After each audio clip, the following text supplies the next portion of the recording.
Sarah Weddington was a young Texas lawyer representing the plaintiff in Roe, an unmarried woman in Dallas who had been denied an abortion.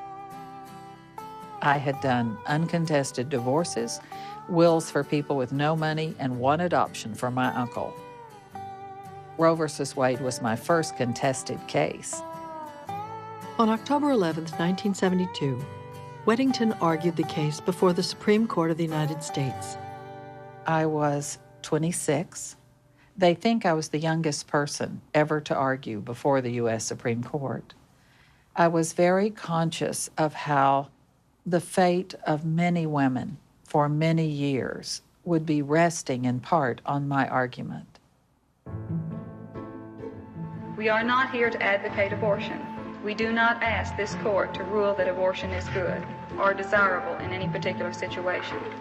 We are here to advocate that the decision as to whether or not a particular woman will continue to carry or will terminate a pregnancy is a decision that should be made by that individual.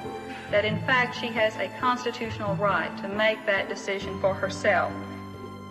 It was January 22nd, 1973. Good evening. In a landmark ruling, the Supreme Court today legalized abortions. The majority in cases from Texas and Georgia said that the decision to end a pregnancy during the first 3 months belongs to the woman and her doctor, not the government.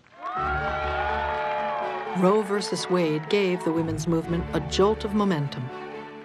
The court's dissenting opinion was written by Justice Byron White and supported by Justice William Rehnquist. The two justices said that to reach the court's result, the court necessarily has had to find within the scope of the 14th Amendment a right that was apparently completely unknown to the drafters of the amendment.